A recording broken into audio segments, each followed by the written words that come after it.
कांग्रेस विधायक विक्रम सिंह नेगी ने एचएनएन से खास बातचीत में कहा कि उत्तराखंड की विषम भौगोलिक परिस्थितियां इसे विशेष बनाती हैं, इसीलिए प्रदेश को उत्तर प्रदेश की कार्बन कॉपी नहीं बल्कि अपनी अलग नीति की जरूरत है। उन्होंने बेरोजगारी, स्वास्थ्य और शिक्षा को सबसे बड़ी चुनौती बताया और कहा कि पहाड़ों में स्कूल बंद हो रहे हैं, अस्पतालों में डॉक्टरों की कमी है और युवाओं को रोजगार नहीं मिल रहा है। नेगी ने आगे कहा कि बीजेपी सरकार केवल बातें कर रही है, जबकि जरूरत है ऐसे मॉडल की जो गांवों तक विकास पहुंचाए। विधानसभा से कांग्रेस विधायक विक्रम सिंह नेगी जी हमारे साथ मौजूद हैं, उनसे बातचीत करेंगे। सर, बहुत बहुत स्वागत आपका चैनल पर। धन्यवाद। सर, अभी हाल ही में जिस तरह से राज्य स्थापना दिवस को लेकर के विशेष सत्र का आयोजन हुआ, 3 दिन तक विशेष सत्र चला और उसमें हमने कि जिस तरह के मुद्दे होने चाहिए थे, उन मुद्दों से कहीं ना कहीं सदन में कुछ लोग भटकते हुए नजर आए। आप किस तरह देखते हैं 3 दिनों की कार्रवाई और क्या कुछ होना चाहिए रोड मैप पर जब बात हो रही थी? देखिए, उत्तर प्रदेश से अलग होने में जब उत्तराखंड के नौजवानों देखा कि मंडल कमीशन में उत्तराखंड की उपेक्षा, और जब लोगों को लगा कि अब सुनाई होने वाली नहीं है, तो विषम भौगोलिक परिस्थिति इस प्रदेश के निर्माण का कारण है। जो कठिन चुनौती है पहाड़ जैसी, ये इस प्रदेश के निर्माण का कारण बना। ये घाटी और चोटी का प्रदेश है, ये पवित्र नदियों का प्रदेश है, ये गाढ़ गदेरों का प्रदेश है, ये बर्फीले हिमालय का प्रदेश है, ये ग्लेशियर का प्रदेश है, ये बुग्यालों का प्रदेश है, ये सीमांत प्रदेश है, ये हिमालय की तराई का प्रदेश है। हमें इसके नियोजन के लिए, इसके प्लानिंग के लिए हमें पहाड़ को पढ़ना पड़ेगा, पहाड़ की समस्याओं को जानना पड़ेगा और नीतियों को भी उस तरह बनाना पड़ेगा। हम अक्सर क्या करते हैं, क्योंकि हम उत्तर प्रदेश से अलग हुए तो मूल प्रदेश हमारा पहले वही था, हम जिस किसी नियम को बनाते हैं तो उत्तर प्रदेश की कॉपी निकाल देते हैं। हमने प्रदेश को कार्बन कॉपी उत्तर प्रदेश की बना दी। लेकिन सच्चाई यह है कि विषम भौगोलिक परिस्थिति ही राज्य बनने का कारण भी है, और विषम भौगोलिक परिस्थिति के कारण जो हमारी परेशानी है, कठिनाई है, उस पर सोच विचार कर हमें बहुत सारी चीजों में आउट ऑफ जाकर नीति और नियम बनाने पड़ेंगे। आज प्रदेश बेरोजगारी में टॉप है। रोजी रोटी के लिए दर दर की ठोकरें पढ़े लिखे नौजवान भटक रहे हैं। परीक्षाओं में लगातार गड़बड़ी हो रही है, और एक बार हो तो चलो ये मान लिया जाए गलती हो गई, जांच कर लो, सुधार हो जाएगी। ये लगातार इस तरह का किस्सा होना, ये देवभूमि के प्रदेश के लिए और देवभूमि के निवासियों के लिए कतई उचित नहीं है। यहाँ चुनौती है शिक्षा और स्वास्थ्य। पहाड़ों में स्कूल बंद हो रहे हैं, 1631 स्कूल छात्र संख्या कम होने के कारण बंद हो गए। हमें अलग से नीति बनाने की आवश्यकता है। अच्छी पढ़ाई के साथ साथ हमें वहीं ऐसे शिक्षक से जो वहीं रुककर वहाँ पढ़ाकर, और स्वास्थ्य में भी चारों तरफ हाहाकार मचा हुआ है। मैंने पुरानी टिहरी का रहने वाला हूँ, 30 साल पहले देखा था कि 5 डॉक्टर वहाँ होते थे, जिनमें से 2-3 तो डीजी हेल्थ भी बने। लोग वहीं इलाज करके वहीं ऑपरेशन, डॉक्टर टमजा से मैंने देहरादून से बुलाकर कई लोगों के ऑपरेशन करवाए। और अब कहीं कोई कैंची और चिमटी उठाने के लिए तैयार नहीं है अस्पतालों में, चाहे सीएससी हो, चाहे एडिशनल पीएससी हो, चाहे एसएडी हो, या टाइप 1 और टाइप 2 की पीएससी हो। और मुझे लगता है कि अगर डॉक्टर भी बहुत लंबे दिनों तक हाथों और पाँवों को चलाएंगे नहीं, तो उनकी विद्या भी समाप्त होती जाएगी। तो पहाड़ों में स्वास्थ्य की व्यवस्था होनी चाहिए, और हमको अब उत्तर प्रदेश का परिप्रेक्ष्य न लेके भारत सरकार हो सके हमारी चीज़ों को मान्यता न दे, लेकिन हमारे प्रदेश की परिस्थिति, हमारी समस्या औरों से भिन्न है। इसलिए हमको अलग से सोचना पड़ेगा, अलग से नीति बनानी पड़ेगी। हमको चाहिए स्वास्थ्य में हम कोई अलग सा सिलेबस भी बना सकते हैं प्रदेश में, उस परिप्रेक्ष्य में हम न्याय पंचायत स्तर पे नियुक्ति कर सकते हैं, वहीं के व्यक्ति को नियुक्ति दे सकते हैं जो वहां बैठकर लोगों की समस्याओं का समाधान हो सके। और ये बात भी जायज है, 21वीं सदी में अगर प्रसव पीड़ा में पहाड़ तो ही, सड़क भी गांव तक ले जा लेंगे तभी घर पैदल पड़ेंगे, लेकिन अगर हम उसको डंडी कंडी में लाने के बाद अगर स्वास्थ्य सही ढंग से उपचार नहीं कर सकते तो ये दुर्भाग्य है। इस पर ध्यान देने की आवश्यकता है। बहुत सारे लोगों ने विधानसभा में अन्य चीज़ों को भटकाकर इधर उधर की बातें की। मैं इस पक्ष का आदमी नहीं हूँ। हमारा 13 जिले का प्रदेश है और जहाँ घाटी और चोटी का पहाड़ है, जहाँ हिमालय है, उसकी समस्या गंभीर है और उसी की ये पहाड़ की तराई उधम सिंह नगर और हरिद्वार है। ये देवभूमि का हिस्सा है। हमें मिल के रहना चाहिए, मिल के काम करना चाहिए और मिल के पहाड़ से लेकर इस तराई के प्रदेश को विकास पर ध्यान देना चाहिए, उस पर विचार विमर्श करना चाहिए।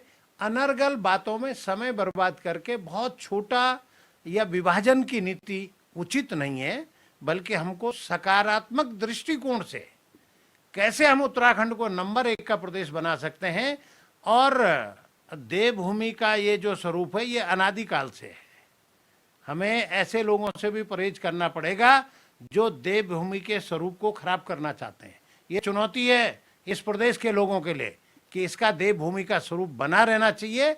यहाँ 4 धाम भी हैं और ये देवभूमि का भी यहाँ घर घर में देवता है, तो इसलिए इस बात पर ध्यान देने की भी आवश्यकता है, सबको मनन करने की आवश्यकता है। आपने 13 जिलों की बात की और कहा कि एक रह कर काम करना होगा, एक साथ काम करना होगा, लेकिन इस बार तो देखने को मिला कि पहाड़ प्लान की बात हो गई, ये तक कहने लगे कि सर्टिफिकेट मेरे पास है उत्तराखंड का, मैं उत्तराखंडी हूँ।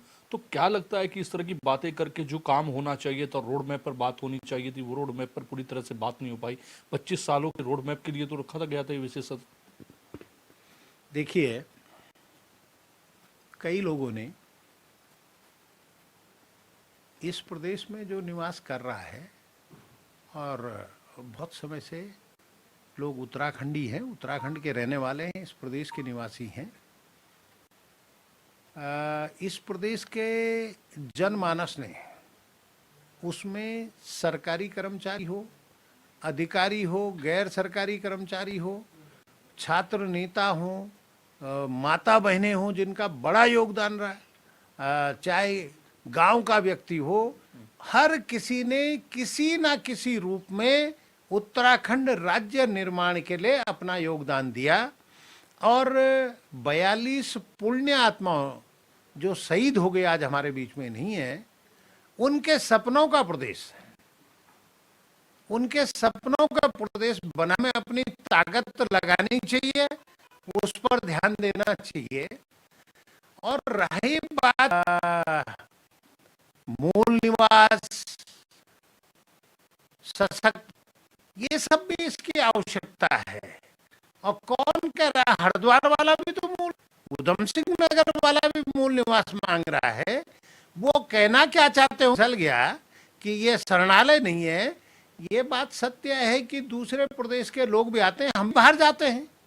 हमारे लोग भी पहले तो पहाड़ों में स्कूल ही नहीं थे, तो लोग लाहौर तक पढ़ने गए, और राजा जमाना था, स्कूल नहीं थे, तो पढ़ाई के लिए भी बाहर जाते थे। और आज भी दुनिया का ऐसा कोई कोना नहीं है जिसमें उत्तराखंड के लोग नहीं है। और उत्तराखंड के आदमी की तो पहली प्रायोरिटी रहती है कि वो घर भी बनाता है जहाँ जाता है। तो इसलिए हम सब मिलकर, अगर कहीं पे कोई गलती भी हो गई, उसको समाप्त करके सकारात्मक रूप में आगे बढ़ने की आवश्यकता है। और इसके लोग मिलकर इस प्रदेश को, जहाँ पे बुराई है, सब लोग मिलकर उस दूर करने का काम करेंगे। सब लोग मिलकर इसके विकास की बात करनी चाहिए, इस पर चर्चा करनी चाहिए। नया क्या हो सकता है, विकास का नया मॉडल। ये अलग होने का कारण यही नहीं था कि आपकी जो परसकाई अलग हो जाएगी तो उसी से लाभ मिल जाएगा, उसी से लाभ नहीं था। विकास का नया तरह का मॉडल बनना चाहिए था जो पर्वतीय के परिप्रेक्ष्य में हो, जो वहां के लोगों को सुविधा दे सके। सोचने और विचारने की आवश्यकता है, बेकार चीजों पर समय बर्बाद करके कोई नहीं। लगातार भाजपा कह रही है और मुख्यमंत्री भी कई बार कहते नजर आते हैं कि डेमोग्राफी चेंज हो रही है, और इस डेमोग्राफी चेंज होने पर जो है कांग्रेस, ये विपक्ष के विधायक जो है कुछ नहीं बोलते हैं, विपक्ष के लोग कुछ नहीं बोलते हैं। ये तो राज्य आंदोलनकारी के समय जब आंदोलन हो रहा था उस वक्त तो उसके भी विरोध में थे। तो क्या वास्तव में कांग्रेस नहीं चाहती थी कि प्रदेश अलग बन जाए? देखिए, मैं अटल बिहारी वाजपेयी जी को स्मरण करता हूँ, नमन करता हूँ, लेकिन शायद अगर आपको याद हो तो लोकसभा में कांग्रेस के 112 सांसद थे और अटल बिहारी वाजपेयी जी की सरकार पूर्ण बहुमत की सरकार नहीं। उसमें कई ऐसे दल थे जो कि इस के निर्माण के पक्ष में नहीं थे। कांग्रेस ने अपने अधिवेशन में, कलकत्ता अधिवेशन या क्या था, उसमें छोटे राज्य के पक्ष में प्रस्ताव पास किया। राज्यसभा में कांग्रेस को पूर्ण बहुमत था जब राज्य का निर्माण हो रहा था। जब राज्य का विधेयक लोकसभा में रखा गया तो कांग्रेस को पूर्ण राज्यसभा में था। मैं सोनिया गांधी जी को धन्यवाद भी करता हूं, आभार भी करता हूं कि उन्होंने इस राज्य के निर्माण के लिए कांग्रेस का साथ दिया और तभी जाकर इस राज्य का निर्माण हुआ। कई बात कि धामी जी कहते हैं डेमोग्राफी चेंज हो रही है, बहुत और लोगों की भी बात सुनी, लेकिन ये समझ में नहीं आया कि डेमोग्राफी चेंज हो रही है, देश में आपका, प्रदेश में आपकी सरकार और ज्यादातर गांव और जिलों में सरकार। तो डेमोग्राफी चेंज होने का सवाल किसी गांव वाले किया जाना चाहिए, इसका जवाब गांव वाले से माने। ये जवाब सत्ताधीशों का जाना चाहिए, जो सत्ता में बैठे हुए लोग हैं। इस प्रदेश को, जनता को गुमराह करने का काम बंद है। डेमोग्राफी परिवर्तन हो रही है, कोई नाजायज तरीके से आ रहा, रह रहा, जमीन कब्जा रहा, तो सरकार ने क्या आंख मूंद करके बैठी? क्यों नहीं कार्रवाई करते हैं? किसने आपको रोका है? इसलिए बेकार के सवाल आते हैं, समय को बर्बाद करने वाले सवाल आते हैं, और अगर कोई गलत हो रहा है तो आप कार्रवाई करें। लेकिन वो तो कह रहे हैं कि हमने नीली चादर, पीली चादर ये सब हटा दिया और उसके बाद अतिक्रमण हटवा। देखिए, आपने नीली चादर हटाई, पीली चादर हटाई, गोरी चादर हटाई, चादर हटाई, आसमानी चादर हटाई। अगर वो गलत पर थे, अगर वो अतिक्रमण था, अगर वो सरकारी भूमि पे कब्जे थे, तो ये काम आपका है, ये आपको करना है। आपके हाथ पकड़ने कोई गया, लेकिन समानता का भाव होना जरूरी है। चादर वाले के साथ दूसरा भाव न हो और काली चादर वाले के साथ दूसरा भाव न हो, वो समान रूप से जो भी कोई गलत करता है उस पर कार्रवाई होनी चाहिए। कल प्रधानमंत्री देहरादून पहुंचे, उन्होंने राज्य स्थापना दिवस पर राज्य के रोड में भी कहा कि काफी विकास होना चाहिए, वाइब्रेंट विलेज को लेकर उन्होंने कहा, और इसके साथ साथ ये भी कहा कि गाँव में जो है पूरा पैकेज जो है पर्यटकों को मिले, इसके लिए काम करना होगा। यही नहीं, उन्होंने जो है कई जीआई टैग को लेकर भी बातचीत की और यह भी कहा कि इसका बजट जो है 4000 था, लेकिन अब 1 लाख करोड़ पहुंचा है। तो निश्चित तौर पर आप देखते हैं किस तरह से 25 सालों में ये जो काम हुए जिनकी उन्होंने गणना की। देखिए, इस प्रदेश को केंद्र की इमदाद की आवश्यकता है। प्रधानमंत्री जी ने रटी रटाई चीजें जो उत्तराखंड स्वयं करते जा रहा है। 4000 करोड़ का बजट था, आज 1.25 लाख, तो उसमें उत्तराखंड के लोगों का योगदान है, उत्तराखंड के मुख्यमंत्रियों का योगदान है। हमारा कहना यह है कि प्रधानमंत्री आए, लोगों को बड़ी आस थी, उम्मीद थी कि यहाँ इसके लिए कोई पैकेज देते और रोजी रोटी, रोजगार, स्वरोजगार, पलायन, शिक्षा, स्वास्थ्य, जो आज के करंट मसले हैं, जो उत्तराखंड के सवालात हैं, इन पर एक शब्द न कहना, इससे पूरे प्रदेश में जो संदेश गया वो बड़ा उदासीन, उससे लोग बड़े मायूस हुए। और लोगों ने एक ये भी मिला, एक मुझे तो एक जियो भी दिया गया, प्रत्येक महाविद्यालय, विश्वविद्यालय, कॉलेज को प्रधानमंत्री जी की रैली में आने के लिए निर्देशित किया गया बाकायदा सरकारी आदेश से, और बहुत सारी बसें लोगों ने पकड़ी। उत्तराखंड क्रांति दल के लोगों ने तो रोडवेज की बस से लोग उतारे और देखे झंडा लेके उसमें बैठे हुए। तो ये भी नहीं होना चाहिए। इस नवोदित प्रदेश में आप नई संस्कृति डालोगे तो ये हमारे आने वाली पीढ़ी के लिए खतरनाक होगा। ये अगर गलत संदेश जाएगा, ये गलत परंपरा रहेगी, तो ये सब रुकना चाहिए। प्रधानमंत्री जी को चाहिए था, उनका देवभूमि के प्रति यदि लगाव है तो सबसे बड़ी बात तो ये है कि आईडीएस स्कीम सोलर के लिए, सोलर ही नहीं सब उद्योगों के लिए इंडस्ट्रियल डेवलपमेंट स्कीम 2017 भारत सरकार ने दी, जिसको बढ़ाकर मार्च 2022 तक किया गया। लेकिन ये 2021 में ही पोर्टल बंद कर दिया। बहुत लोगों ने पहाड़ों में सोलर लगा, पहाड़ में उद्योग लगाना कठिन है और लगाया, उससे लगा कि पहाड़ में रोजगार स्वरोजगार चढ़ेगा, वहीं के जो लोग हैं उनको रोजगार करने का मौका मिलेगा, नौकरी करने का भी मौका मिलेगा। लेकिन सरकार ने उस पर सब्सिडी नहीं दी। वो उद्योग आज बीमार हालत में है। उसके जो सोलर के लगाने वाले लोग हैं वो बहुत कठिन परेशानी में है, उन पर आर्थिक संकट है। हमने राज्य सरकार से निवेदन किया था कि आप इसको एमएसएमई में ले लें, अगर भारत सरकार नहीं दे रहे हैं।